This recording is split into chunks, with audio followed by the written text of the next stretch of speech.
Bismillahir Rahmanir Rahim. Assalamu alaikum wa rahmatullahi wa barakatuh. Welcome back to another session of Quranic Arabic Recitation with Tajweed Rules. In this session, we will be studying another letter of Quranic Arabic alphabet, which is Qaaf. It is pronounced as Qaaf, and the sound is Aqo. Aqo. So the second part of Aqo. We have the bouncing at the end, but that's one of its property. It's called Qalqala. We will be studying that in future.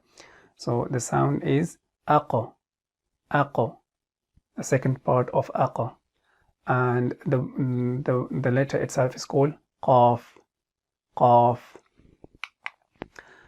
So its articulation points. Articulation point is it is one of the lisan throat tongue letters, and it is pronounced from the deepest part of the tongue, which is next to the throat, and what lies opposite to it of the mouth, that is opposite soft palate. So we have, this is the deepest part of the tongue. Okay, so we divide this into two. So this is the side which is closest to the mouth, to the throat, and this is closest to the tongue, to the mouth or to the teeth. Okay, so we will be using this side for Qaaf and this side for another letter, which is Qaf. So we'll discuss that in next session. Okay, so this is the deepest part of the tongue, which nearest to the throat, and what lies opposite to it. So its opposite is this soft palate. Here again. Okay, make a half this part of the tongue, and what opposite to it of the mouth, that's soft palate. Okay, so that's the articulation point for Qaaf. Similarly, here in this diagram, you see here, that's the deepest part of the tongue, and what is opposite to it, that's the soft palate of the roof of the mouth. Now let me explain that with 3D model.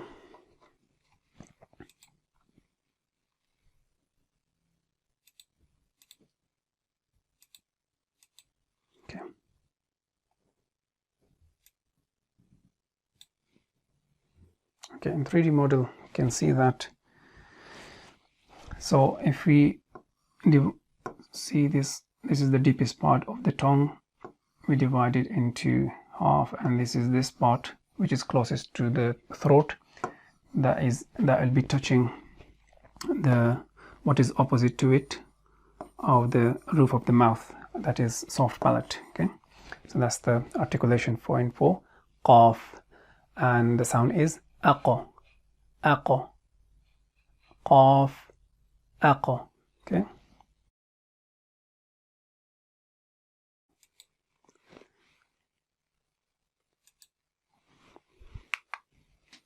So is it a light or heavy letter? It is one of the heavy letters, because when we are pronouncing it, then our mouth or lips doesn't remain in the state of flatness or as if we are going to start smiling. So Qaaf, Qaaf, Aqo, Aqo.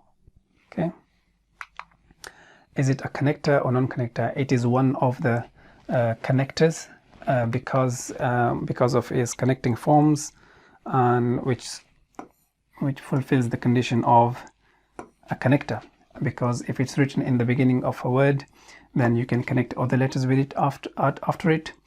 If it is written in the middle, you can connect other letters with it before or after it. And if it is written at the end of a letter or of a word, then you can connect other letters with it before it. Okay, which fulfills the condition of a connector. Okay, how to write it? Okay, it is written like backward E, whose tail extends and below the line.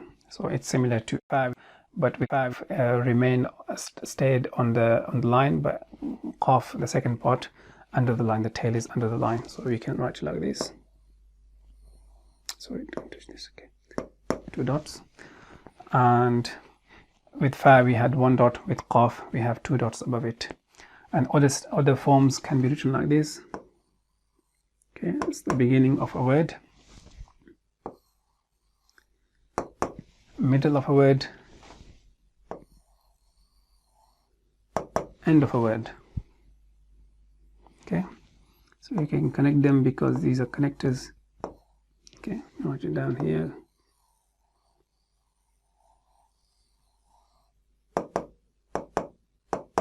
Okay.